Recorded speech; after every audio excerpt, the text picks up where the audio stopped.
that cut by doing a pass or a shift. I still have the 2 black aces. And then I would want to do a bottom deal and execute what I'm planting in second base here. The 2.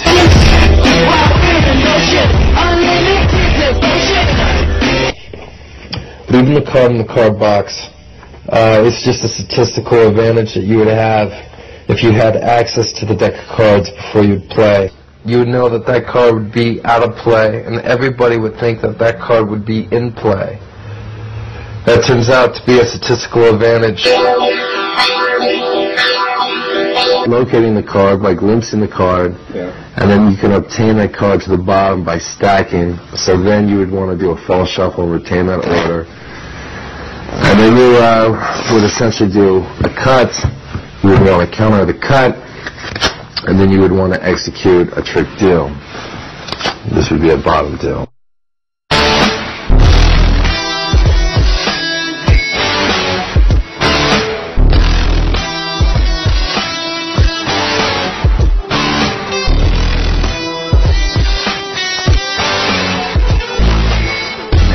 Of you rotating your hand face down, holding the deck of cards and dealing grip, you then would thumb with your top card and press against your first finger and create a bubble that you can actually peek in through that angle.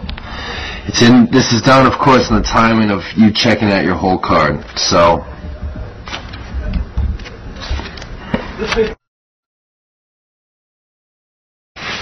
if you haven't had previous access to the deck of cards and you receive these 2 cards that are coming into play, you would then want to do a crimp, so when you had the access to shuffling, you'd be able to cut to that card.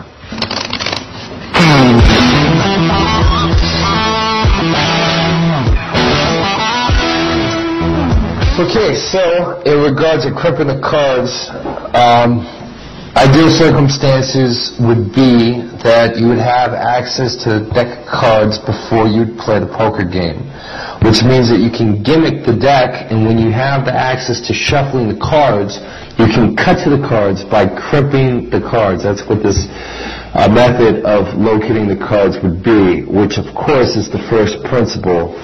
The first thing that you do, I guess, I do a breather's crimp, highly effective crimp, and I'm essentially taking my first fingers and thumbs from the center of the deck and I'm applying pressure to the outside edges, making an X.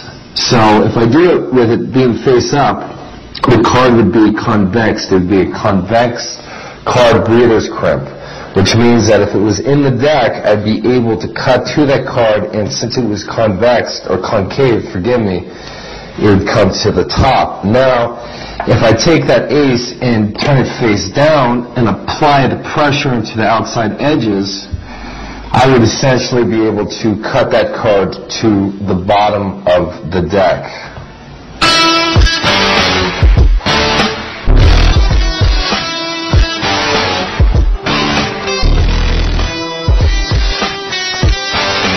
The thing that I appreciate the most from the top palm would be stealing the card after glimpsing it from the top of the deal and having a spectator then cut the deck and plant this on what the previous center was and what they believe the state of the top deck of cards would be, and have that planted on the top of the deck. So then you can execute a second deal, and then plant it to yourself if you wished.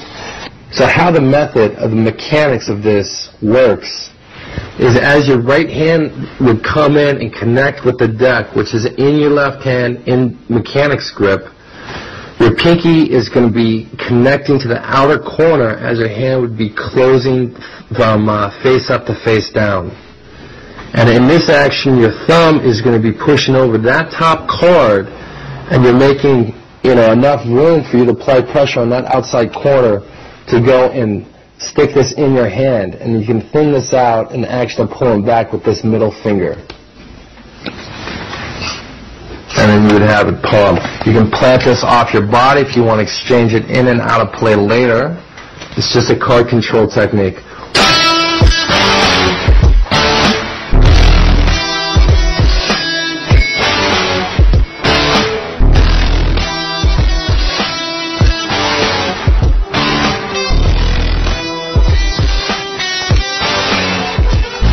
blackjack turnover move. In the action of presenting your hold card would be in the action of when you would want to execute this turnover move. So this works by holding the break with your fourth finger on the top card. After you've glimpsed it, a bubble peek is good. Even seeing it, hey, look, I got a 4 here, I have a 10 here, and when I want to take the 10 for the blackjack.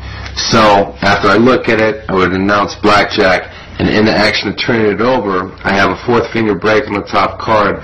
I'm grabbing that bottom card by this lower corner with my first finger and thumb, while I'm releasing from that second to the top card in the action of me turning over. But this is when you check out your whole card and you don't have something good, if I have a 4, I can glimpse in that one action a bubble peek and see that ace coming from the top.